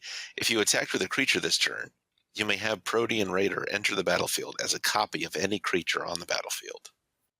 Oh, it's a raid clone. Yeah, you get it with raid. You get a discounted clone. Huh, that's really cool. Yeah, it is. So I'm just reading these uncommons and going, oh my god, I hope I open all of these at the pre-release. Oh, the uncommons are really cool. Like the Raging Regisaur. For 2 a red and a green, it's a 4/4 uncommon dinosaur, and when it attacks, it deals 1 damage to target creature or player. It's a 4/4 that just pings things. Yeah. That's really good. Mm-hmm. And the Relentless Raptor right next to it. A red and a white. Stupid! For a red and a white for a 3/3 dinosaur with vigilance that attacks or blocks each combat if able. 3/3 for 2. What is this, Watchwolf? Stop that. I mean, it's way worse than what? Well, it's worse / better than Watchwolf? I don't know. So even if it's tapped, it untaps to block? No. If able means if it's actually, legal to declare the block. Okay. And tapped creatures can't block. Well, that was just what I was thinking. It's like, if attacks or each combat if able, so I would assume that means that it would always be attacking. Yeah, or you would have tapped it for some sort of ability, and that would make it unable to block. Correct. Yes. Mm-hmm. Or if there was some other card saying such and such can't attack or such and such can't block. Yeah. Okay. Or if there was some other card that says such and such can't attack unless you pay mana or whatever. Yeah. But, like, its strength is that it's a 3/3 with vigilance for 2, so they added the drawback of it's always got to be in combat, so it's probably not going to last very long. Mm-hmm. Oh, it's got vigilance. Okay, now I understand. Yeah. Oh, okay, yeah. Now the blocks. That was where I was like, makes more so sense. it would always be tapped. That wouldn't, so it wouldn't be able to do it, but now it's say vigilance, and it's like, oh, that's why it could block if able. Gotcha. Okay, so Dirk's sitting there, is like, what is this moron card? What's wrong with it? It's like, They I could have used a understand lot the fewer. appeal of this card, but I don't get it. They could have used a lot fewer words It's to because say the I'm same stupid. thing. Okay, got you. It's because I did not read the card. Look, there are a lot of words on this card.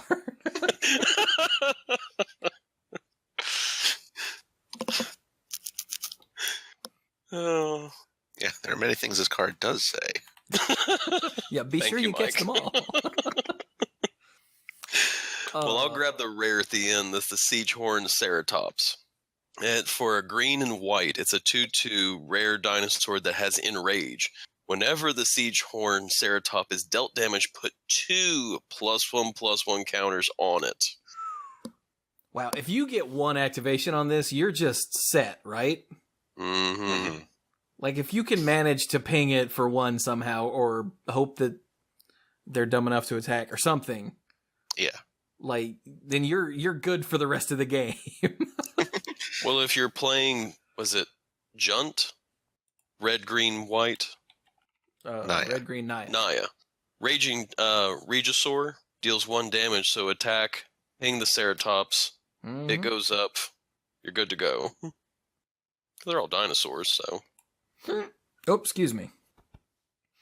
Yeah, that's pretty neat. Mm-hmm. And just while we're on the uncommons, I really like the Stormfleet Sprinter too, because it's a 2/2 that's unblockable and has haste for 1, a blue and a red. Oh, it sounds like so much fun. Yeah, that's really cool. For the double face cards, we covered all of these. Like, we tracked down, All of them. Mhm. yeah, the other enchantment. And for artifacts, I wanted to point out Awakened Amalgam last time, but we didn't get around to it. wait, So which- oh, that Uh-huh. one, yeah, go for it. yeah, the first one. For 4 mana, it's a golem, and it has star in its power toughness box. Awakened Amalgam's power and toughness are each equal to the number of differently named lands you control. That is hilarious. It is. Like, that would be great for a commander deck. That'd be great for a mic deck. Amen. Huh. If I open one of these, Mike, I will gladly just give it to you. A forest, and a mountain, and a land of war wastes, and a city of brass. I'm not done yet. This is one of your decks? Yeah. I also Still- really like. I haven't read the card, but I love the art on a Rasca relic. Yeah, 'Cause that is it's- kind of cool. It's a dinosaur crystal skull. Yeah, with like jade inlays too. Mhm. Yeah. So I haven't actually read it yet. For 3 mana, it's an artifact. It's common. It has Ascend. Oh, and it taps for colorless. Or you can tap and sack it to gain 3 life and draw a card if you have the city's blessing. Oh, it's Yeah. like a better Mind Stone, sort of, if you have the city's blessing. Yeah. Otherwise, it's just a nice, boring mana rock. Mhm. Huh. I like that. Yeah, it's cool. Okay, then. What else? Let's see. In artifacts, the last rare is the Silent Gravestone. So for 1 mana, it's an artifact. Cards in graveyards can't be the targets of spells or abilities. And pay 4 tap, exile Silent Gravestone, and all cards from all graveyards. Draw a card. Is that... That is a big, big old middle finger at graveyard decks. So, the fact that it does what it does for 1 mana, is that going to be good enough to See, modern play? For cards in graveyards can't be the targets of spells or abilities. It won't do anything to like Dredge or Living End, because those don't actually need to target the cards. It annoys Snapcaster Mage. Snapcaster Mage stops working. It's just Snapcaster Mage, essentially. Snapcaster Mage stops working. One of the modes on Kolaghan's command stops working. Yeah. And there's just a couple other minor things that I can't remember right now. Okay, so that's not super great. Yeah. And that second ability costs 4 freaking mana, so Yeah. Okay. Makes my life from the low very sad. Yes, it does. Oh, and then there's this land here that I hadn't seen. The Arch of Oraz. Yeah. Rasca. The Arch of Rasca is a rare land that has Ascend. It taps to add colorless to your mana pool. Sold. And then for 5 and tap, draw a card, only if you have the City's Blessing. That's really cool. Yeah, it is. Mm-hmm. Because it's not, it's too expensive to be overpowered, but it's really cool. Mm-hmm. You have a land that actually can draw you cards. Yeah, without being busted. Dang! So there you go, I guess.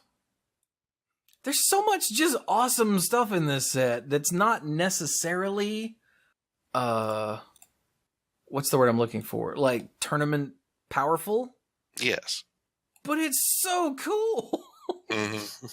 It's very cool. And actually, wait, we got something about Path of Metal. No, that was on YouTube. Hang on. YouTube comments. Okay, this is from Shy, who said, Path of Metal. You guys remember Path of Metal? I hope so. It's right there. It's right there on the screen. Mm-hmm. Path of Metal is when it enters the battlefield, it deals 1 damage to each creature that doesn't have First Strike, Double Strike, Vigilance, or Haste. And when you attack with at least 2 creatures that have First Strike, Double Strike, Vigilance, or Haste, it transforms into the Metzali Tower of Triumph, right? Yes, right. So Shai pointed out, I think Path of Metal is supposed to represent a booby trap dungeon. So everyone who fails their dex saving throw takes damage. Basically. And if you race to the top, you get to the dungeon's control panel, and whoever gets to the control panel is in charge of Malaysia. Oh. So they're charging their laser to zot opponents or destroy enemy creatures. It's a meme. An old meme. I had to... let's see. He's in charge in his laser. He's in charge of Malaysia. You know that. Yeah, last week or the week before, Ashley and I were watching one of your Cuphead videos, and you said in charge of Malaysia, and I got it immediately. and I had to explain it to Ashley. Like multiple levels of nerd nonsense. Oh, yeah, that was Briny Beard's ship's uvula, right? That's when I said that. Yeah. Oh, take that out of context, listener. Yeah, Ashley was like, what did he just say? So I had to pause the video so I would have enough time to explain it. It's like, well, you see, Chewie is a nerd of epic proportions. Nice. So yeah, thank you to Shai for pointing that out. That the only creatures that can not fail the Dex saving throw are the ones that have, what was it? First Strike, Double Strike, Vigilance, or Haste. Yes. Nice. Okay then, so I think we should probably stop there since we're done. Yeah. Mm-hmm. Yeah, and so Dirk can go to bed. So how about some final thoughts there, Mr. Sir? Well, when we were doing the opening discussion, everything, I had told Mike that, there are days that I just look and go, I don't know if I can keep doing this. Talking about occupation, job, and all that stuff, that I totally understand people who just, you're in a career and, you're doing something that you enjoy, but just at some point you just go, I just don't know if I can keep doing this. And I can understand where people have that midlife crisis, not because they realize they're old and they're losing their mojo and stuff of that sort, but when they look and go, I don't know if I want to do this to the point where I retire. And that's sort of how I feel about my current occupation is I'm about halfway through essentially my time in my career. I'm up to about the halfway point. But I keep looking and go, I don't know if I can do this another, amount of time that I've been doing this job. I don't know if I can keep doing this. I totally understand teachers who just they're 28 years in and go, I think I'm done. I'm retiring. Because usually putting 30 years in means that you've hit the maximum amount of pay you can earn. But I totally understand teachers like, nope, I've got 28 years in. If something happens tomorrow, I'm just going to be like, here's my papers, bye. Because unfortunately, I've got a brand new semester. I've got a new set of kids, and the kids so far are really good. They're not like the ones from last semester where I felt like I was teaching monkeys my third block.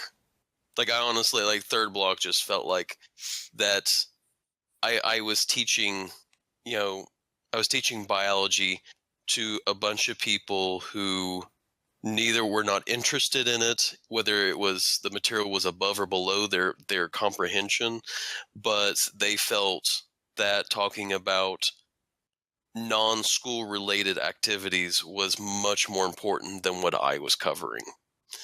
And so far this semester, that has not been the case. There have been discussions of, about the distance from the sun, the difference between apogee and aphelion and perihelion with regards to the Earth's orbit would have any significant effect on the seasons, which it doesn't.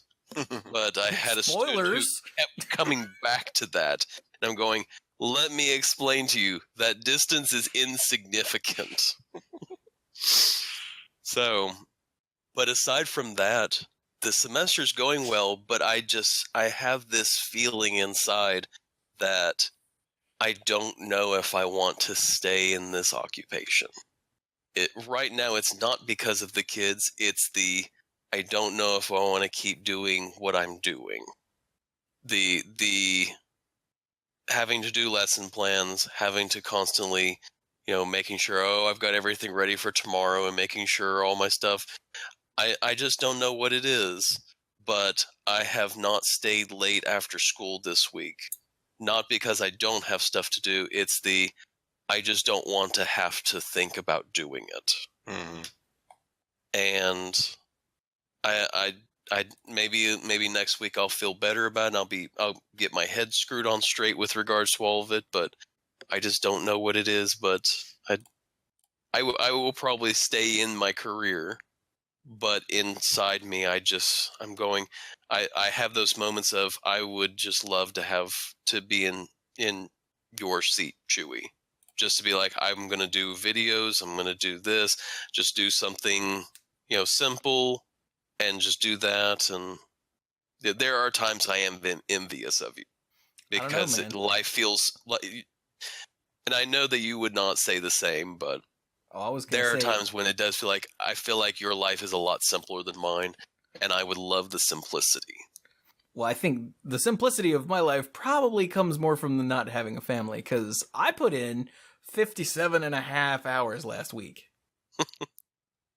And when I saw that number in my hours tracking program, I went through and made sure I didn't go to sleep and forget to clock out one night. I did not. I just sat there and stared at that number for a good 2 minutes straight going, really? Jesus. So, it's not, I can't say it's not all fun and games, because that's all that people see is the fun and games, but good Lord. And I think it might also be because of the family and everything of that too, but, there are definitely that times I long... You what? So I said, but that part you like. I do like it. I honestly could not imagine my world without my kids and my wife. And I do enjoy the comfort of living that I have, but at the same time, there are definitely times that I would love to have a much simpler life, to have a lot of that pressure taken off. And for whatever reason, this week is just hitting me really hard. Mm. So, but again, that's sort of my final thought and my state of mind and everything tonight. So, and with that, I am off, gentlemen. Well, fair enough. Good luck with your soul searching, my friend. Well, yeah. Like I said, it's not like, next week you guys are going to be like, where's Dirk? And it's like, oh, he's like moved to Montana or something. And like, he just is like, screw this, rage quit and was like, I'm moving to Montana, sort of thing. It's not going to happen anything like that. But again, they're just moments when you just, and we've had those moments, we've talked about those moments where where our state of mind is not where we normally are. Yeah.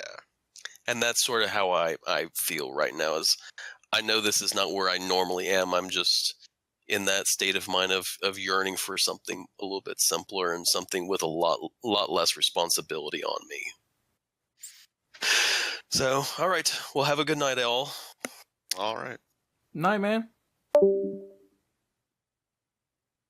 Why does everyone think what I do so easy? He didn't say easy. He said simple. Isn't that fair enough? I guess on a scale of complexity, what I do is way less than what Dirk does because he has to deal with the public. Oh, by the way, Mike. And the children's. And by the way, Mike. Yes. You remember Jonathan Harvell? Yes. Yeah, he just sent me a message that says, if you review the Jade Light Ranger, mention that funny rules note from Watsy.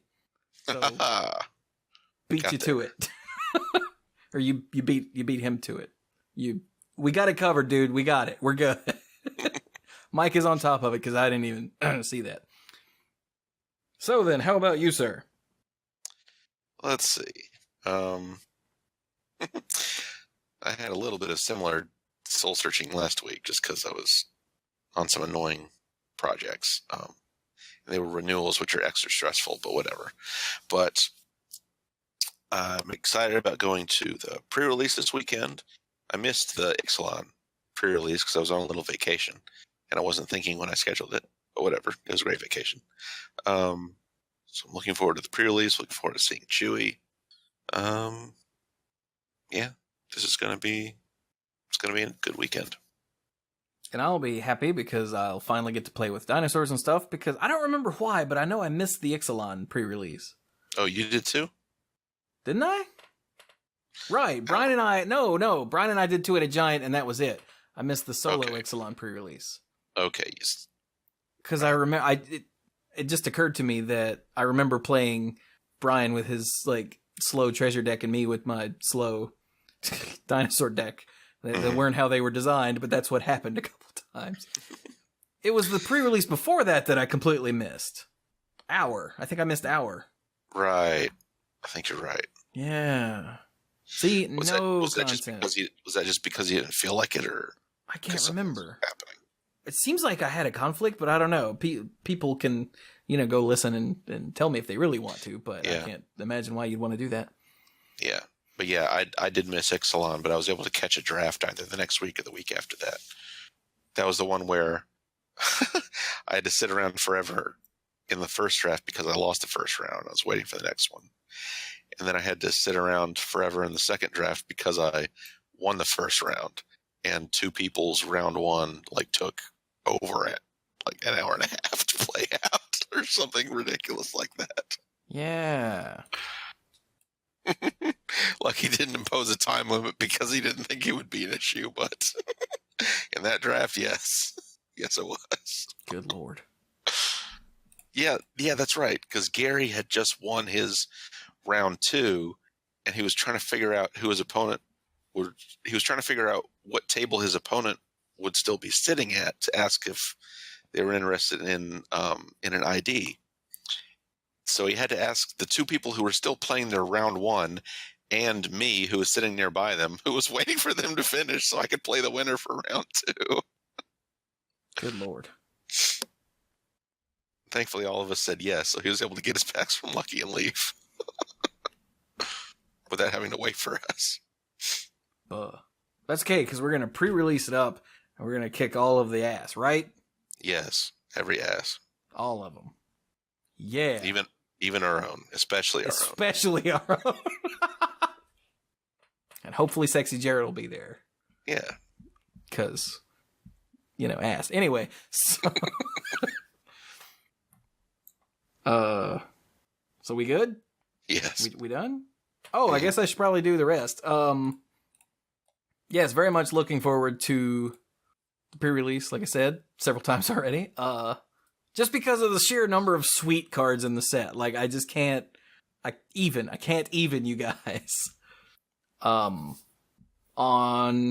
other notes, I would like to thank Wizards Magic, or Wizards Magic. So that's the Twitter handle. I'd like to thank Wizards of the Coast, and probably more directly, Blake. I don't know how to pronounce his last name. I think it's Rasmussen. It might be Rasmussen. I would just say Rasmussen without anyone explaining it to Rasmussen. Me. That sounds even better. Because on Monday, the new episode of the Mana Pool had a spot on the front page of the Magic website. Woohoo! And then on Tuesday, Monday Night Magic had a spot on the front page of the Wizards website. Woohoo! And those are sick.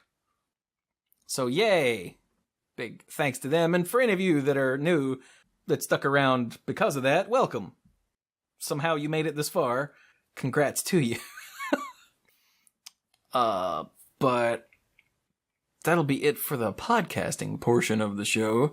You can find more Manapool content over on youtube.com/themanapool, where I am posting Cuphead videos and the weekly Tavern Brawl videos from Hearthstone, and the, what is this thing? Stream highlights from my successful Kobolds and Catacombs dungeon runs. Right. From, in Hearthstone. Because, I've been doing those on stream. On stream, you say yes at twitch.tv/themanapool. I have been streaming Hearthstone, trying to finish the dungeon runs with all the classes. Spoilers, I finally did. Ah.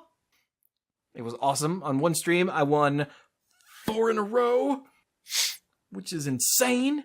And then on the next Hearthstone stream I did, on my second attempt, I finished it with the final class. So, how about that? I forget, did you finish beating the Lich King? Oh yeah, I did that before Kobolds and Catacombs came out.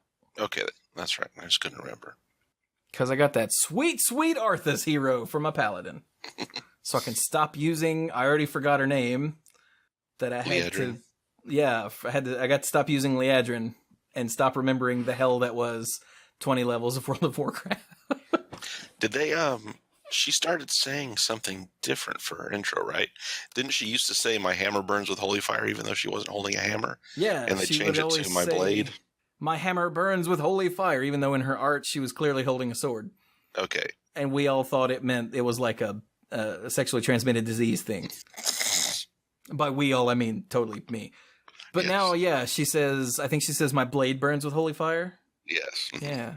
That was in a recent update, and people started to notice and doubt themselves. Like, wait, she didn't used to say that, did she? No, she did not. So good on you, Blizzard, for, making that match. For fixing the continuity errors. Yeah.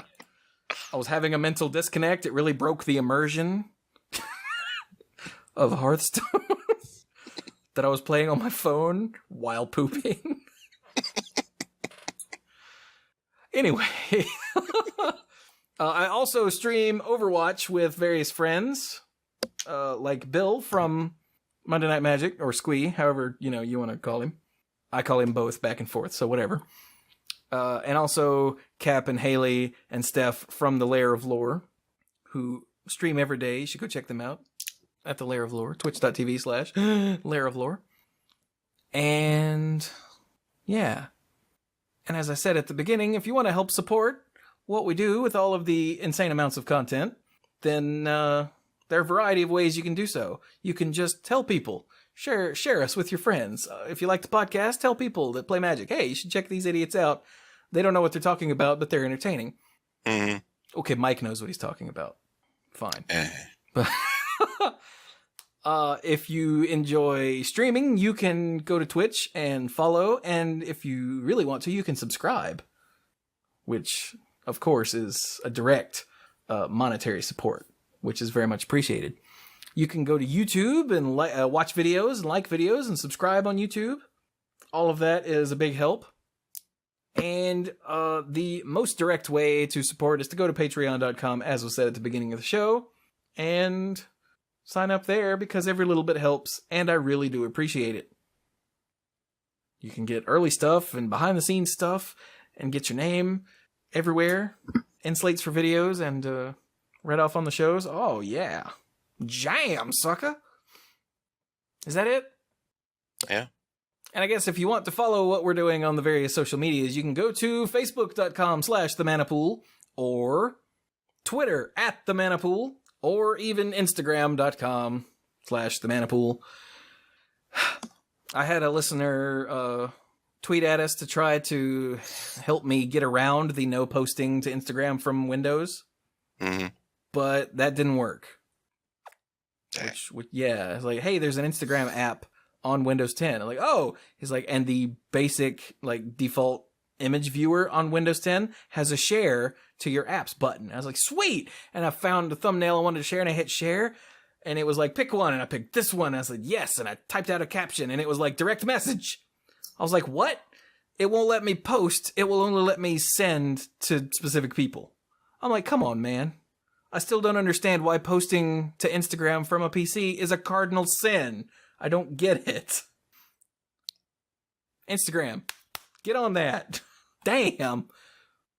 Because it's not worth it to try to, like, transfer things to my phone. He said, like, in Google Hangouts, like, you can have a hangout with yourself and you can just send them to yourself from there on your computer and then save them to your phone and share them from there. I'm like, that's like 2 extra steps and it's not worth it anymore. I need to push a button.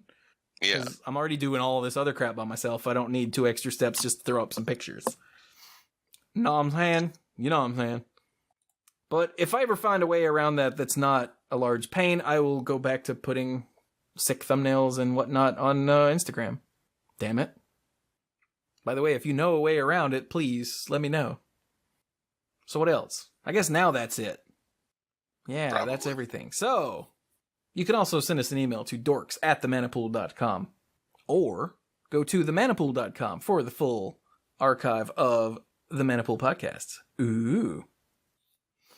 Yay. All right, now I'm going to shut up. So, this has been, I already forgot, what is it, 492? Yes, episode 492 of the Manapool.